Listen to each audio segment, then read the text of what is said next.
at one point in, I think, at the beginning of Arizona, coming close to Navajo Nation. The cops got behind us and turned on the sirens. The pilot turns around and says, "I'm going to go for it." And it was a moment in the car where I can't do anything, but I knew that I was along for the ride. He sped up to probably about 150 and lost that cop. But in the exchange of going 150, blew past another cop that was just poking along at about 90 and undercover, with sirens in the back. He turned on his cherries and he started the chase. I tell this guy, there's another town coming up in about maybe 12 miles.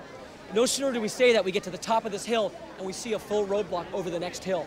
So we've got one more valley and one more rise, and we got them from both sides. At that moment, a dirt road opens up on the side into the Navajo reservation.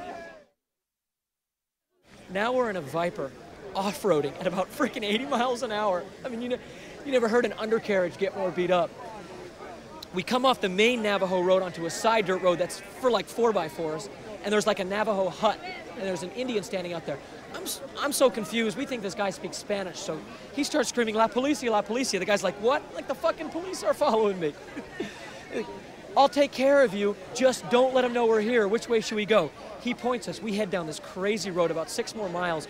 We get to the end of the road. It ends at a canyon, a Grand Canyon, like a mini canyon. I mean, like a 1,000-foot drop. Where do you go? Well, we take it into the trees.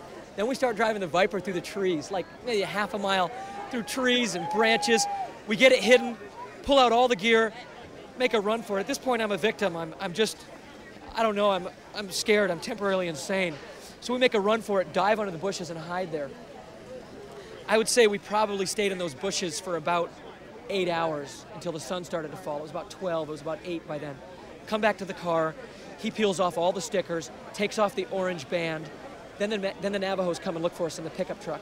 They come up, they want their money, they get paid their money. In exchange, they get extra money to go out 30 miles in all directions, make sure there's no more cops.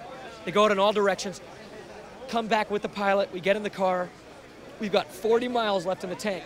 We end up coasting on fumes into the first gas station, fill up, and head off to Vegas about 11 hours behind everyone else.